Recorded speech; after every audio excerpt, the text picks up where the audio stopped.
Bienvenidos a Nación Primera Era, un canal creado por y para jugadores de mitos y leyendas.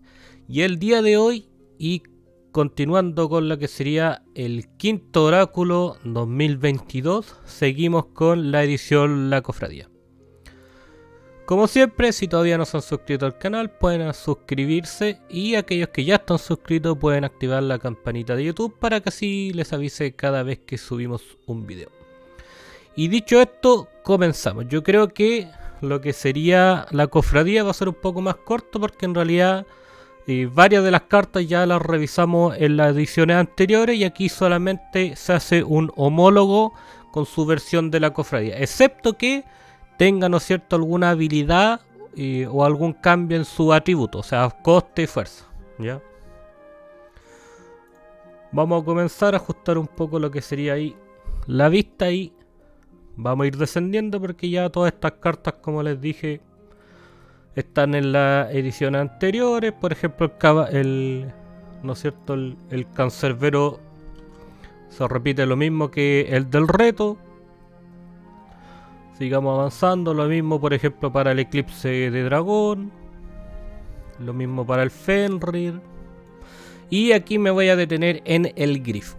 Ya, el grifo dice que si hace daño al mazo castillo, deberá ser barajado en tu mazo castillo. Ya, ¿cuál es la pregunta o lo que siempre se preguntaba de... O sea, perdón, lo que siempre se tenía duda de grifo era en qué momento, ¿no es cierto?, se baraja, ¿ya? Entonces, ¿qué es lo que pasa? Solo si hace daño al mazo castillo oponente debe ser barajado, y esta acción se realiza después de resolver el daño en fase de asignación de daño, ¿ya? Entonces, solamente si grifo, ¿no es cierto?, hace daño, es decir, bueno, como es imbloqueable, la mayoría de las veces va a hacer daño, entonces en ese momento debe ser barajado. Por lo tanto, se baraja antes de llegar a la fase final, ¿eh? Por lo tanto, si una habilidad o efecto hace que, ¿no es cierto?, grifo deba ser destruido en la fase final, pero hizo daño al mazo castillo oponente este turno, primero se baraja antes que destruido, ¿ya? Y aquí queda bien aclarado por qué pasa esto.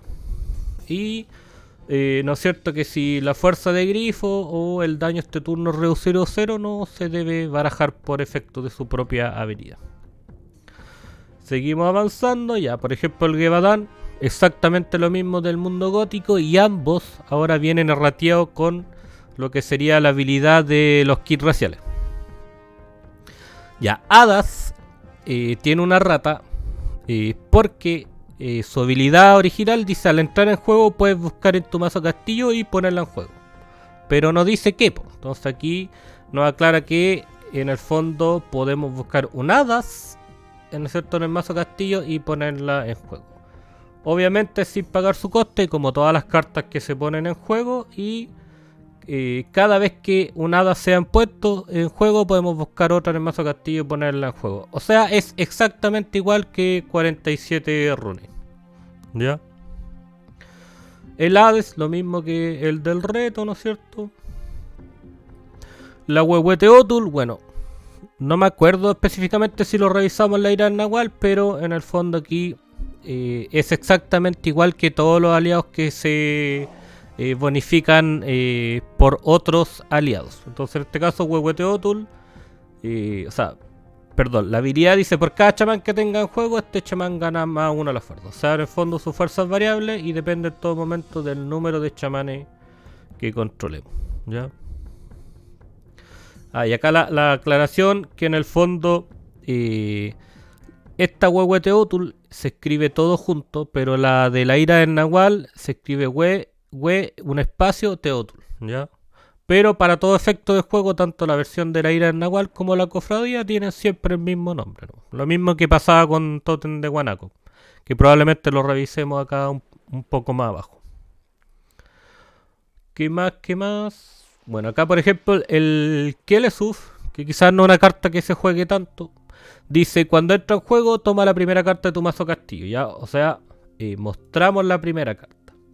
Si esa carta es un aliado, la ponemos en juego, y si no, la enviamos, o sea, la botamos al cementerio. Obviamente la ponemos en juego sin pagar su coste, ¿ya? Si es cualquier otra carta, arma, tótem, oro o talismán, lo enviamos al cementerio. Si es un aliado, es obligación ponerlo en juego. Ya no podemos decir, oye, ¿sabéis que no me conviene colocar este aliado? No quiero colocarlo. No, o sea, es obligación. ¿Y qué pasa si el aliado no puede ser puesto en juego? Ya, o sea, que debe cumplir sus condiciones. Por ejemplo, supongamos que nos sale un Chax y no podemos votar, o sea, no tenemos carta en la mano, por lo tanto no puede entrar en juego. Que lo que pasa es que debe ser barajado en el mazo castillo, ¿ya? O sea, si no es un arma, tótem, oro o talismán y no lo puedes poner en juego, o sea, y es un aliado y no lo puedes poner en juego, simplemente se baraja en el mazo castillo. Y al igual, cada vez que se pone un aliado en juego, ¿no es cierto? No puede atacar este turno, al menos que, ¿no es cierto?, su misma habilidad se lo permita. Y si lo jugamos en guerra talismanes, o sea, si Kelesuf lo jugamos en guerra talismanes y por lo tanto mostramos la primera carta y sale un aliado, ese aliado no puede ser declarado bloqueador por lo de siempre. En el fondo, la guerra talismanes es una fase posterior a la declaración de bloqueo. Lucha de golem lo mismo, luna llena también lo mismo, ya la revisamos, ¿no es cierto? El Minotauro, bueno, en el Minotauro me voy a detener porque aquí más que nada creo que, bueno, el Minotauro por cada aliado que tenga en juego gana una a la fuerza. Lo mismo que la Huehuetotul, su fuerza es variable y depende en todo momento del número de aliados que controlemos. ¿Y qué me quiero explayar aquí? Que bueno, obviamente se bonifica a sí mismo con 1 de fuerza y que si uno de nuestros aliados sale en guerra de talismanes o en otra fase, ¿no es cierto?, el bono se pierde de inmediato, ¿ya? Pero si es destruido por daño de combate, ¿no es cierto?, siempre el bono se pierde después de resolver el daño en la fase de asignación de daño. Y esto siempre lo voy a recalcar, que primero se pasa el daño y después, ¿no es cierto?, suceden todas las otras cosas. Por lo tanto, ¿no es cierto?, si el Minotauro ganaba fuerza por ejemplo, 3 aliados que tenga en juego y todos esos aliados son destruidos, el Minotauro va a hacer fuerza, o sea, perdón, va a hacer daño considerando esos 3 aliados, ¿ya? Por lo tanto va a tener 2 de fuerza base, más el bono de fuerza que sea el mismo, más los otros 3 aliados, ¿no es cierto? Va a tener 6 de fuerza, y después de pasar el daño, recién ahí disminuye su fuerza, ¿ya? Que quede bien claro. Bueno, acá, por ejemplo, la Ninfas, que en el fondo dice que al jugarla puedes buscar otra ninfa en tu mazo castillo y ponerla en tu mano. Esta ninfa es diferente con la del reto porque esta es 3-3 y la ninfa del reto es 1-1. Ya que lo más probable es que se vengan los Fairies para, ¿no es cierto?, las razas del reto. Seguimos avanzando.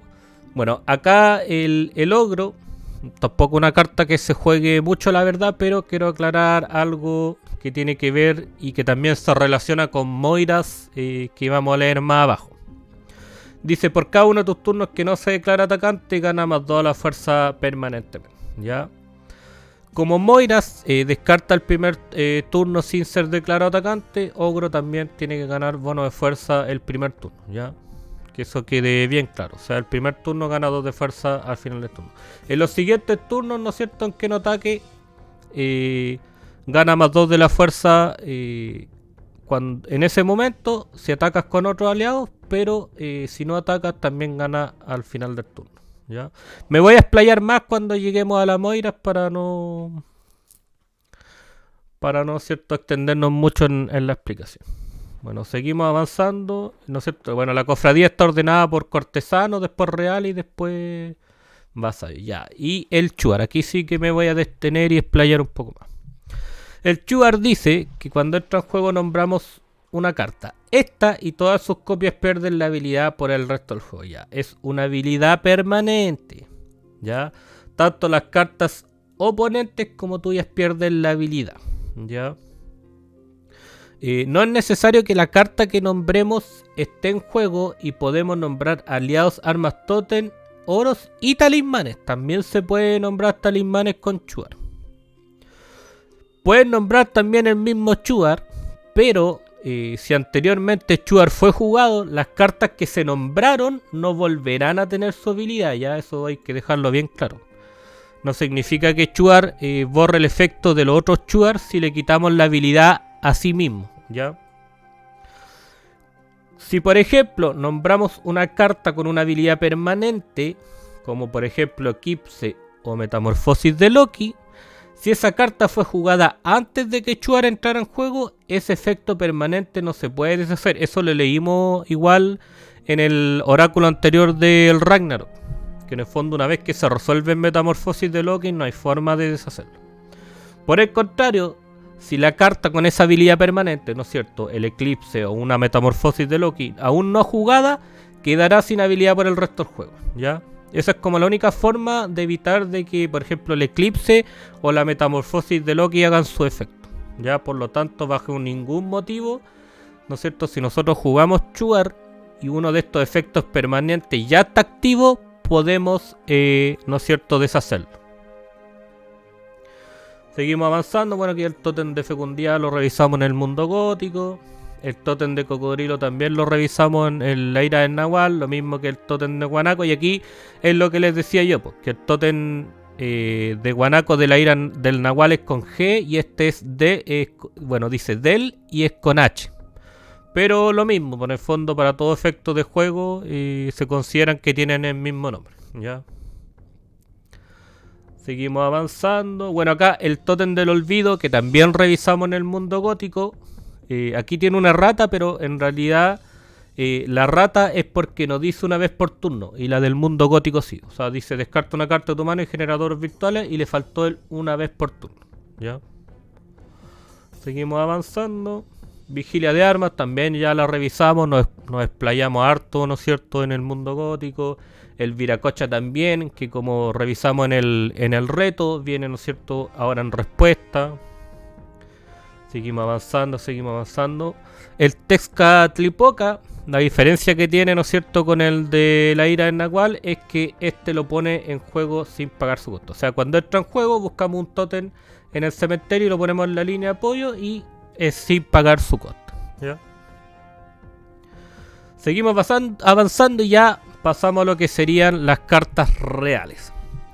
Abominación dice que mientras este aliado esté en juego no podrás ser atacado. ¿Qué quiere decir esto? Que mientras Abominación esté en juego tu oponente no puede declarar ataque, ¿ya? Y si ponemos en juego Abominación por efecto de alguna habilidad en Guerra Talismanes, el ataque no es cancelado, ¿ya? Que eso quede ahí bien claro. Y, ¿no es cierto?, para poder declarar ataque, tu oponente tiene que sacar Abominación del juego, ya sea, ¿no es cierto?, con alguna de estas acciones que son destruyéndolo, barajando, desterrándolo, subiendo la mano, o por ejemplo quitándole la habilidad con el mismo Chuar, ¿ya? Anubis ya lo leímos en el reto. Aquí la única diferencia es que, ¿no es cierto?, dice carta única en el cartón mismo y es de frecuencia real. Arlequín también ya lo leímos y, ¿no es cierto?, para recordar que queda en respuesta a resolver el daño y para cualquier tipo de daño, ¿ya? Brujo Chilote dice, puedes pagar 3 de oro y baraja con un aliado oponente. Y aquí, al igual que Machi, esta habilidad podemos hacerlo cuantas veces queramos, pero si lo hacemos en Guerra de Talismanes debemos respetar la sucesión de prioridades. Es decir, solo podemos pagar 3 de oro y la prioridad pasa al oponente hasta que ninguno juegue más. Por lo tanto, eventualmente en la prioridad tu oponente puede destruirte el Brujo Chilote y quizás puedes no haber barajado todos los aliados oponentes que querías, ¿ya? Así que ahí cuidado con eso, ¿no es cierto? Seguimos avanzando. El Cuchivino no lo revisamos, pero, ¿no es cierto? No, sí lo revisamos en la ira del Nahual. Ya, el Alicanto. El Alicanto dice, en todos tus turnos gana uno de fuerza permanentemente. Ya, aquí lo que no estaba claro era qué pasaba el turno que estaba en juego. Pero aquí, ¿no es cierto?, no aclara que el turno que es puesto en juego gana uno de fuerza permanente. Entonces, esa. Es decir, que entra en juego con fuerza 1. Ya, porque el Alicanto es un 3-0. Y en los siguientes turnos, al inicio de cada uno gana uno de fuerza permanentemente. Ya. Así que aquí se nos aclara qué pasaba el primer turno. Después el enjambre dice, los vampiros aliados en juego ganan más 1 a la fuerza y no pueden ser bloqueados. ¿Cuáles vampiros? O sea, solamente tus aliados de raza vampiro, ¿ya? Y no pueden ser bloqueados, lo mismo que no puede ser, o sea, no puede ser bloqueado lo mismo que imbloqueable, ¿no es cierto? ¿Qué es lo que quiero destacar aquí? Bueno, Enjambre obviamente se bonifica con 1 de fuerza y también es imbloqueable por su misma habilidad, obviamente. Y que si Enjambre sale del juego en Guerra de Talismanes, tus vampiros pierden el bono de fuerza y dejan de ser imbloqueables ya, pero no pueden volver a ser bloqueados. ¿Por qué? Porque en el fondo nuevamente la Guerra de Talismanes es una fase posterior al bloqueo. Entonces si esos aliados ya no fueron bloqueados, no puedes volver a bloquearlos. Es por un orden de las fases. Seguimos avanzando. Fetiche ya lo revisamos, ¿no es cierto? ¿Cómo se llama en el mundo gótico? Me voy a detener acá en el Hombre Lobo, porque el Hombre Lobo es una de las cartas que viene en los kits raciales que, ¿no es cierto?, viene con raza licántropo. Dice, el próximo licántropo, su coste en oro se reducirá a 0. ¿Qué quiere decir esto? Que cuando entra en juego, el próximo aliado de raza licántropo que juguemos será gratis. Eso en el fondo lo que hace. Y es solamente gratis por el turno en que Hombre Lobo entra en juego. Al igual que Hironkin, ¿no es cierto? Esa reducción de coste no se traspasa al siguiente turno, si es que no jugaste un licántropo. Y nuevamente, como siempre, una vez que... Bueno, la reducción de coste siempre termina de 0 y una vez que se jueguen... una vez que esas cartas entren en juego, mantienen sus costes impresos, ¿ya? Seguimos avanzando. El Inti también ya lo revisamos en, ¿no es cierto?, en la ira del Nahual. Sabemos que destruye 2 oro a elección siempre. El Caín también lo leímos en el mundo gótico. El Kenza dice, si va al cementerio desde el juego, podrás recuperar 3 cartas de elección de tu cementerio y barajarlas en tu castillo.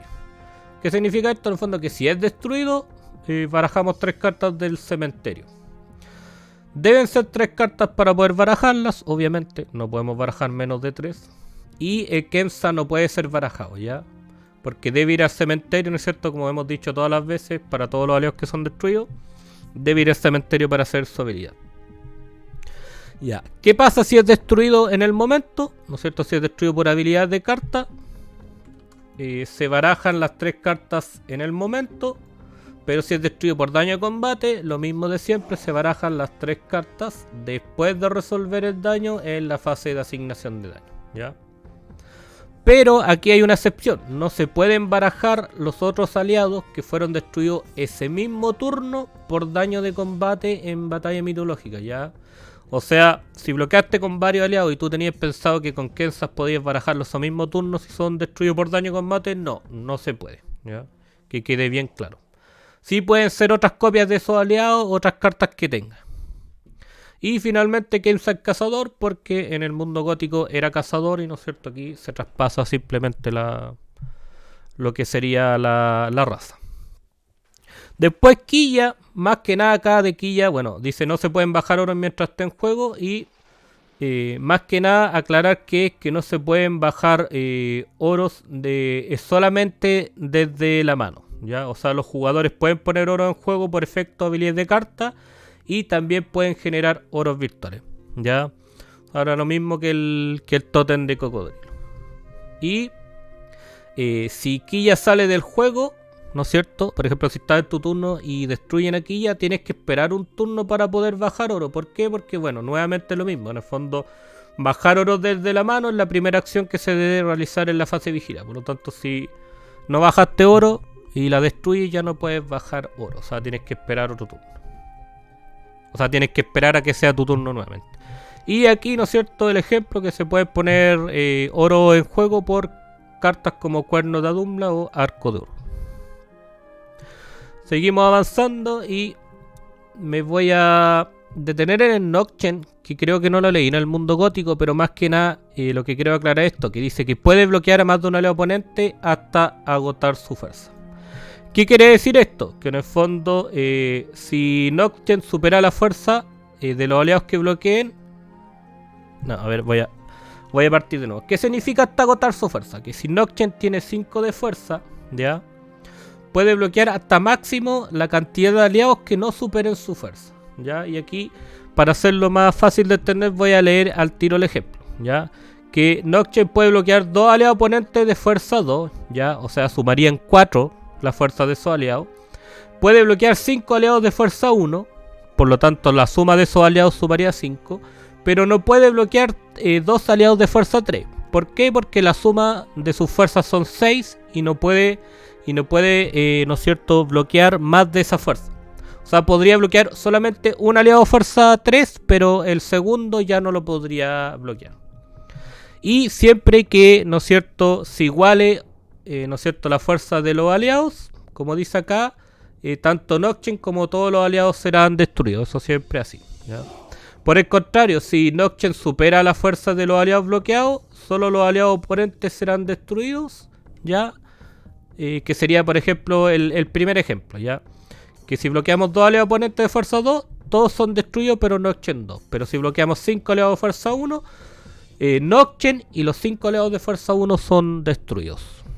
¿Y cómo escojo el orden de los aliados a bloquear? Como revisamos en la ira de Nahual con el Aziguatil, el jugador que está defendiendo, en este caso que es el controlador de Nocturne, escoge el orden a bloquear. ¿Qué significa esto? ¿Ya? Que por ejemplo tenemos un aliado de fuerza 3 y 2 aliados de fuerza 1. Yo podría decidir bloquear primero al aliado de fuerza 3 para asegurarme que se destruya y después a los otros 2 aliados de fuerza 1. ¿Ya? Seguimos avanzando. Me voy a detener en el Maui, que el Maui dice que cuando entra en juego descarta 2 cartas de tu mazo castillo y bota una de tu mano. ¿Ya? En realidad, ¿qué es lo que debería decir? Que bota 2 de tu mazo castillo y descarta una de tu mano, ¿no es cierto? ¿Ya? Pero que aquí, ¿qué es lo importante de esto? Que si nosotros al ponerlo en juego no tenemos cartas en la mano, solo debemos botar 2 cartas del mazo castillo. ¿Por qué? Porque la habilidad es cuando entra en juego, no es para entrar en juego, ¿ya? Por lo tanto, no es condición para que Maui entre en juego tener cartas en la mano, y eso que quede muy claro, por favor, ¿ya? Seguimos avanzando. Bueno, aquí Medusa la revisamos en el reto, pero aquí, ojo, que la habilidad de Medusa de la cofradía, ¿no es cierto?, te pide pagar 1 solamente de oro, y también la carta pide solamente 3 de oro, ¿ya? Así que ahí esta Medusa es un poco mejor en comparación a la del reto. Seguimos con la Melusina, que dice: por cada aliado que entra en juego bajo tu control, gana 1 de fuerza permanentemente. ¿En qué se traduce esto? Que mientras Melusina esté en juego, cada vez que entre un aliado bajo tu control, recién ahí gana 1 de fuerza, ¿ya? Es decir, solo gana 1 de fuerza por los aliados que entren en juego después de que Mesalina está en juego. Los aliados, o sea, ¿qué significa esto? O sea, ¿en qué se traduce esto? Que, bueno, si Melusina entra en juego, no se bonifica a sí mismo. O sea, ella no se considera para su propia habilidad. Y tampoco gana bono de fuerza por los aliados que ya estaban en juego. Ya, es solamente una vez que Melusina, esté en juego y empiezan y bajas a otros aliados, ahí recién gana bono de fuerza permanente, ¿ya? Para que quede bien claro eso también. Seguimos avanzando. Bueno, el Merlín también lo revisamos en el reto. Sabemos que son aliados de raza caballero y que se va a venir probablemente con las nuevas razas de los quinta extensión. Ya, y acá me voy a detener en el monje de Krillin, porque dice, bueno, por cada cazador de vampiros en juego gana +1 la fuerza.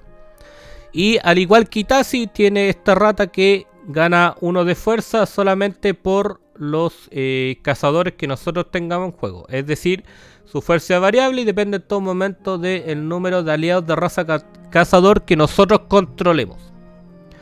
Entonces, ¿qué es lo que pasa con esto? Que solamente va, o sea, que ya no va a ganar por los oponentes. Es decir, solamente por nosotros. Como él es también raza cazador, obviamente se bonifica a sí mismo con 1 de fuerza. Por lo tanto, ya cuando entra en juego va a ser un 4-5. Pero bueno, nuevamente este cambio, la verdad es que no lo veo necesario. Pero la verdad es que así quedó.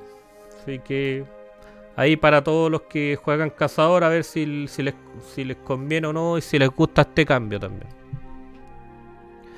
Seguimos avanzando con Natacha. Y bueno, Natacha dice: cada vez que ataque genera oros virtuales solo por el turno. O sea, cada vez que sea declarado atacante genera oros virtuales. ¿Cuál es la aclaración de esto? Que si Natacha sabe de juego en batalla mitológica, los oros no desaparecen, ¿ya? O sea, ella ataca y genera los oros. Y esos oros siempre duran hasta la fase final, ¿ya? Y Natacha es de raza vampiro porque, bueno, en Mundo Gótico es raza vampiro y aquí solamente se le trajo la raza, ¿no es cierto? Seguimos avanzando. Bueno, acá en el oráculo, ¿no es cierto? Que genera 4 oros virtuales por el turno. Se aclara que oráculo es una carta distinta a oráculo de Delfos y puedes tener ambos en tu mazo castillo cuando los formatos lo dispongan. Y que oráculo es carta única, ¿no es cierto? No lo dice el cartón, pero sí lo dicen los manuales de la época, como siempre hemos dicho. Cuáles son solamente las cartas que realmente son únicas. Oráculo de Zingaro ya lo revisamos en el Mundo Gótico. Acá la revolución de objetos ya la revisamos en la ira del Nahual, pero quiero hacer el hincapié de que, bueno, esta revolución de objetos busca una carta de aliado en nuestro mazo castillo, a diferencia de la ira del Nahual que busca en el mazo castillo oponente. Y obviamente siempre lo ponemos en juego, ¿no es cierto?, sin pagar el coste. Y como ambas cartas tienen el mismo nombre, siempre debemos respetar el máximo de copias entre ambas versiones, ¿ya? Por lo tanto, como yo les decía cuando revisamos el oráculo de la ira del Nahual, que en el fondo, si el formato dijera que esta carta única, solamente podemos tener una copia de esta carta. O sea, tendríamos que elegir entre la versión de la ira del Nahual o la versión de la cofradía. El Rurik, como les dije, quería revisarlo acá en la cofradía porque tiene unos números mejores. Dice, gana 1 de fuerza por cada vampiro en juego. Y aquí nuevamente la rata, de que gana 1 de fuerza solamente por los vampiros que tengamos en juego. Que su fuerza es variable y al igual que el Rurik, que la Itachi gana fuerza por los vampiros que controlemos nomás. Como les dije, ¿no es cierto?, cuando revisamos el Mundo Gótico y la Itachi, yo les comentaba que sinceramente ese cambio no me gusta. De hecho, la gracia de la Itachi era que ganara por los vampiros oponentes. Y en este caso, quizá el Rurik pasaría a ser mejor que la Itachi porque tiene unos números mejores. Pues cuando entre en juego va a ser un 4-4 versus la Itachi que va a ser un 2-1. Así que ahí, bueno, ¿no es cierto?, si el país se bonifica con 1 de fuerza por su misma habilidad porque es de raza vampiro. Así que ahí, ¿no es cierto?, ustedes déjenme abajo en los comentarios si les gusta este cambio para el Rurik y para el monje de Krillin. Seguimos avanzando, el sacrificio humano ya lo leímos. Me voy a detener en el Salamandra que dice que mientras este aliado está en juego podemos pagar 1 de oro para salvar un aliado de elección que vaya a recibir daño para ser destruido. ¿Qué tipo de daño? Se aclara que es siempre de combate. Por lo tanto, que si un aliado es destruido por una habilidad o efecto de una carta, no podemos salvarlo, ¿ya? Esta habilidad actúa exactamente igual que un tótem de conejo. O sea, si pagamos 1 de oro, ¿no es cierto?, salvamos que uno de nuestros aliados sea destruido por daño de combate, ¿ya?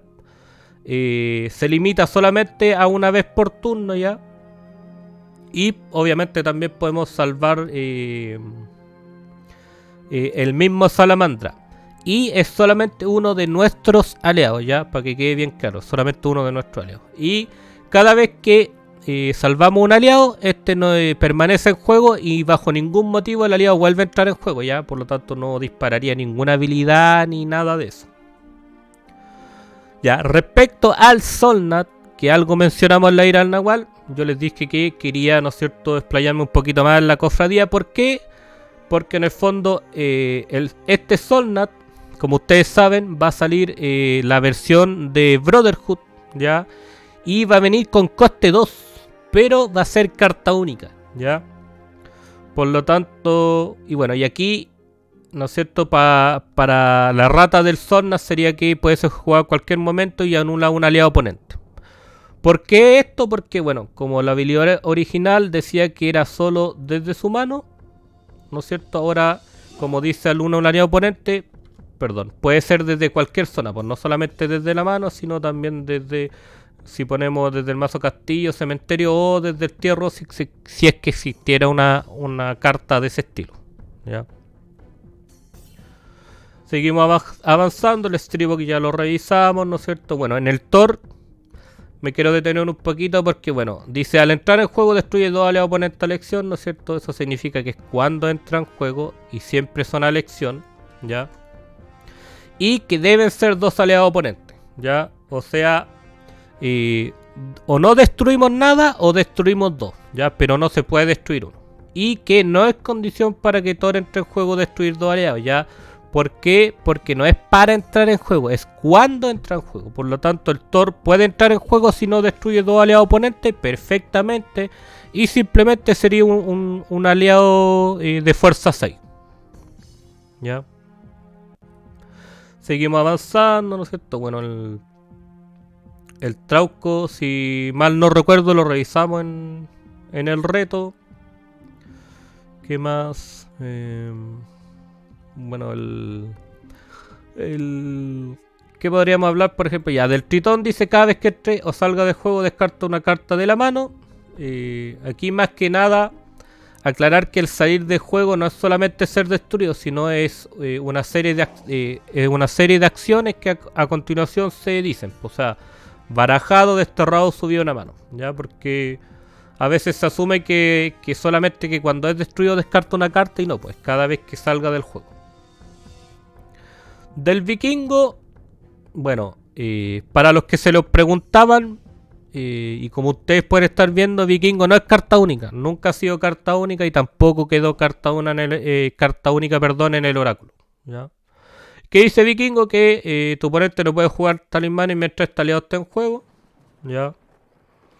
Y, ¿no es cierto? Para que tu oponente pueda jugar talismanes, tiene que sacar a vikingo del juego como destruyéndolo, barajando, desterrándolo, subiéndolo a la mano o quitándole, ¿no es cierto?, la habilidad. Seguimos con Valkyrias, que ya la revisamos en el reto, ¿no es cierto? Y viene con que no se pueden anular cartas de oro. ¿Qué más aquí? Por ejemplo, la Sara dice que cuando entra al juego elegimos un aliado en juego, o sea, puede ser oponente y tuyo, y este no podrá atacar ni bloquear por el resto del juego, ¿ya? Aquí sí se aclara, o sea, aquí con Sara no creo que haya dudas, pero son ambas acciones siempre. O sea, no puede atacar ni bloquear, ¿ya? ¿Y hasta cuándo dura el efecto? Hasta que ese aliado salga del juego. Y por último, Sara raza cazador, ¿no es cierto? Porque también en el mundo gótico era de raza cazador, aquí, ¿no es cierto? Se le trae la raza. Respecto a Susano, dice, puede atacar cuando entra al juego y puede portar un arma sin pagar su coste, ¿ya? Y aquí dice, cuando Susano no sea portador de un arma, puedes portarle un arma gratis. Si gana la habilidad de portar más de un arma y ya es portador de una, no podrás hacerlo gratis, ¿ya? ¿Qué se traduce esto? Que cada vez que Susano no tenga armas, puedes portarle una gratis, ¿ya? No es solamente una vez, no es solamente la primera arma que le pones, es cada vez que no tenga un arma, puedes portarle una gratis. Pero si eventualmente gana la habilidad, por ejemplo con el tótem del mono, de poder portar 2 armas, esa segunda arma no puede hacerla gratis, ¿ya? Eso solamente. Ya pasamos a las vasallos. Aquí la verdad no hay mucho que aclarar. La ballesta ya la revisamos, ¿no es cierto? Aquí podríamos detenernos en el cachorro un poquito porque es una de las cartas que vienen en los kits raciales. Se sabe ahora que el cachorro es de raza licántropo, ¿no es cierto? Para todos los amantes de la raza. Y más que nada dice que si tienes los 3 cachorros en juego, el coste de los licántropos se reduce a 0. Es solamente el coste de tus licántropos, ¿no es cierto? Y no es una habilidad permanente, obviamente. Es solamente mientras controles 3 copias de cachorro y no se limita a solamente un licántropo por turno. O sea, si eventualmente llegamos a tener las 3 copias en juego, podemos bajar toda nuestra mano si así lo queremos. Seguimos avanzando. Bueno, acá en las moscadas, no sé si haya que aclarar algo, la verdad. Parece que sí lo revisamos en Mundo Gótico. Lo único que quería decir era que tiene raza cazador en la cofradía, ¿ya? Solamente eso. Seguimos avanzando. Bueno, acá el Gnomos Burlones también lo revisamos en la cofradía, pero la diferencia, o sea, perdón, en el reto, pero la diferencia con la cofradía es que este decía cuándo entra en juego y finalmente se le hizo una rata que para que entre en juego, o sea, queda exactamente igual que la versión del reto, ya, no hay diferencia. Gorgonas también lo revisamos ya. Y aquí me voy a detener en Hada Guerrera, que dice que cuando ataque todos tus aliados serán imbloqueables por el turno. ¿Qué quiere decir esto? Que cada vez que sea declarado atacante, ¿no es cierto?, hace que todos nuestros aliados que lo acompañen sean imbloqueables. Ya. Hada Guerrera también es imbloqueable por efecto de su misma habilidad. Y si eventualmente Hada Guerrera sale del juego en Guerra Talismanes, tus aliados no dejan de ser imbloqueables. Ya. No es como que desaparezca ¿no es cierto?, la habilidad otorgada en ese momento. ¿Por qué? Porque el efecto se dispara al momento de la creación de ataque. O sea, yo ataco con Hada Guerrera y todos los aliados que ataquen junto con ella y ella igual son imbloqueables hasta el final del turno.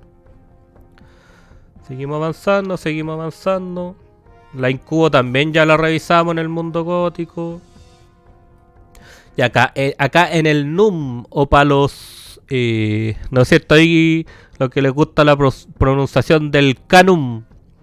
Bueno, dice, puede atacar cuando entra en juego, este turno todos tus aliados son imbloqueables. Ya aquí, bueno, lo importante es que se separó las habilidades, porque en el fondo puede atacar cuando entra en juego es una habilidad, ya, y en este turno todos tus aliados son imbloqueables, son otra habilidad, ya, o sea, son independientes entre sí, no es necesario que NUM ataque para que tus aliados sean imbloqueables, ya, o sea, todos tus aliados por este turno son imbloqueables incluso si no atacan, ya. Y es solamente por el turno en que entra en juego, ¿ya? O sea, los demás turnos no son imbloqueables tus aliados. Y al igual que con Hada Guerrera, si este aliado sale del juego en Guerra Talismanes, tus aliados no dejan de ser imbloqueables, ¿ya? Y los demás turnos en que, ¿no es cierto?, el NUM ataque no son imbloqueables tus aliados, ¿ya? O sea, solamente el turno que entra en juego. Seguimos avanzando y nos detenemos en la, no sé si polémica, pero podríamos decirlo poco entendida Lilith. ¿Qué es lo que pasa con Lilith? Bueno, leamos su habilidad original. Dice, en batalla mitológica tu oponente no podrá jugar habilidades de cartas, ¿ya? ¿Qué se entiende por esto? O en realidad, más que se entienda, cómo se estaba jugando. Y es como finalmente quedó en realidad, ¿ya? Dice que al ser declarado atacante o bloqueador, tu oponente no podrá disparar o activar, ¿no es cierto?, habilidades en batalla mitológica. Las habilidades continuas o permanentes, ¿no es cierto?, no se ven afectadas, o sea, las puede seguir usando, y Lilith no afecta a talismanes, ¿ya? O sea, finalmente se decantó por esta habilidad, una habilidad un poco más aterrizada que simplemente estar en juego y que tu oponente no puede hacer nada en batalla mitológica. Entonces, ¿en qué se traduce todo esto? Cuando Lilith ataca, tu oponente no podrá usar sus habilidades que se disparen o activen al bloquear. Y cuando Lilith bloquea, tu oponente sí podrá usar sus habilidades que se disparen o activen el atacar. Entonces, en términos prácticos, ¿qué significa esto? Que si yo ataco con Lilith y mi oponente tiene en defensa un Rungnir, ese Rungnir no podrá buscar un oro al momento de bloquear. Caso contrario, ¿ya? Si en este caso yo defiendo con Lilith y mi oponente atacó con un aliado con espada de Frey, el oponente sí podrá robar una carta extra, porque la habilidad, ¿no es cierto?, se hace al atacar y Lilith recién dispara su habilidad cuando bloquea. Esa es la diferencia, ¿ya? Que la habilidad de Lilith se dispara al atacar o al bloquear. Por lo tanto, ahí está la diferencia. Hay ciertas habilidades que sí se pueden disparar antes de que Lilith, ¿no es cierto?, bloquee. Lilith es raza vampiro, ya finalmente quedó de raza vampiro. Lilith tenía una rata en el Oráculo 2002, ¿no es cierto?, haciendo que era de raza vampiro y finalmente se formalizó esto, ¿ya? Ejemplo, dice que si atacas con Lilith, ya, tu oponente no podrá destruir sus oros en Guerra de Talismanes para activar sus habilidades. Por el contrario, si bloqueas con Lilith, tu oponente sí podría robar una carta extra por espada de Frey, porque su habilidad se disparó cuando el aliado fue declarado atacante. Al fondo era lo que les decían, ¿ya? Así que ahí para todos los que tenían duda de Lilith, en realidad Lilith lo veníamos jugando así hace rato, así que en realidad por lo menos para nosotros no es un cambio. De hecho se formaliza más que nada como la veníamos jugando. Después Lina dice, si ataca debe ser bloqueado. Entonces, si es declarado atacante, tu oponente está obligado a atacarlo, siempre y cuando tenga aliados en la línea de defensa y estos estén habilitados para atacar, ¿ya? O sea, no es condición para que Lina ataque de que hay un aliado oponente habilitado para bloquear. ¿Y qué significa un aliado oponente habilitado para bloquear? Lo que está acá, que tiene que estar en la línea de defensa y además no tenga un efecto, alguna habilidad que no le permita bloquear, como por ejemplo la ballesta. O por ejemplo, si le jugaron Zara, ¿ya? O sea, efectivamente no es necesario que haya un aliado oponente para que Lilith ataque, ¿ya? Que en realidad eso nunca se ha significado. Es solamente que si tu oponente... O sea, en realidad esto es una habilidad que afecta al oponente. O sea, obliga al oponente a bloquearlo siempre y cuando tenga aliados para hacerlo, ¿no? Seguimos avanzando. Ya vamos terminando, ¿no es cierto? Quedan apenas, bueno... Vamos más o menos en las 140 de 170, quedan 30 apenas y nos vamos a detener en la Moiras. Dice, cada vez que no ataque, descarta una carta de tu oponente al azar. Ya, entonces, ¿qué es lo que pasa con Moiras? Puede o no puede descartar el primer turno y dice, el turno que entra en juego, descarta una carta de la mano de tu oponente al final del turno. Una carta al azar. O sea, efectivamente, Moiras sí descarta el primer turno. Pero ¿qué pasa los demás turnos? Ya. En tu siguiente turno, en que no ataque, descarta una carta al azar de la mano de tu oponente en la fase final. ¿Ya? O sea, si solamente tuviéramos Moira, seguimos descartando en la fase final. Pero si atacamos con otros aliados, descartamos una carta al momento de la declaración de ataque. ¿Ya? Si por ejemplo al otro turno atacamos, obviamente no atacamos con Moiras, descartamos una carta en ese momento. ¿Ya? Por lo tanto... no alcanzamos a llegar a la guerra de Leimane, ojo, ya. Y si no está habilitado para atacar, ya, por efecto habilidad de cartas, como por ejemplo nuevamente la ballesta o la Zara, igualmente podemos descartar una carta al azar de la mano oponente, pero siempre al final del turno, ya. ¿Qué más? Ya, aquí en Niam brevemente me voy a detener porque en el fondo es exactamente lo que pasa con la nana en el Ragnarok. Que en el fondo la nana anula un talismán, la Niam anula un aliado. Ya, pero lo importante, bueno, dice, puede destruirlo para anular un aliado oponente que esté entrando en juego, ya. ¿Qué es lo importante de esto? Que, ¿no es cierto? Niam sí o sí debe ir al cementerio para hacer efectiva su habilidad. Es lo mismo que Nana cuando Luna Talismán. Por lo tanto, si intentan salvar este aliado, no sería efectiva su habilidad. Por lo tanto, no estarían anulando un aliado oponente. Y ahí para que no queden dudas respecto a eso. Seguimos avanzando.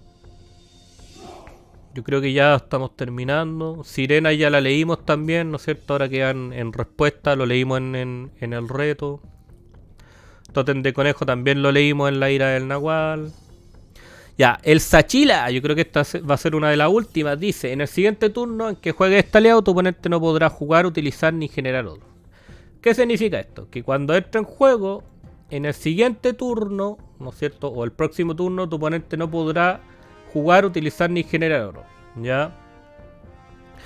En la práctica, ¿qué es esto? Que no puede hacer ningún efecto con sus cartas de oro, ¿ya? Es decir, no puede bajar ni poner oros en juego, tampoco puede generar o utilizar oros virtuales. Puede jugar cartas coste cero siempre y cuando no afecten oro. Por lo tanto, no podemos jugar una falsa cautiva, ya, porque esa carta se afecta a los oros. Y también podemos atacar. O sea, todas estas cosas podemos y no podemos hacer, ya. Y finalmente, como esta habilidad es objetivo del jugador, por lo tanto no estaría afectando el oro directamente, ya. O sea, efectivamente esto es una habilidad que afecta al jugador y no afecta directamente a los oros.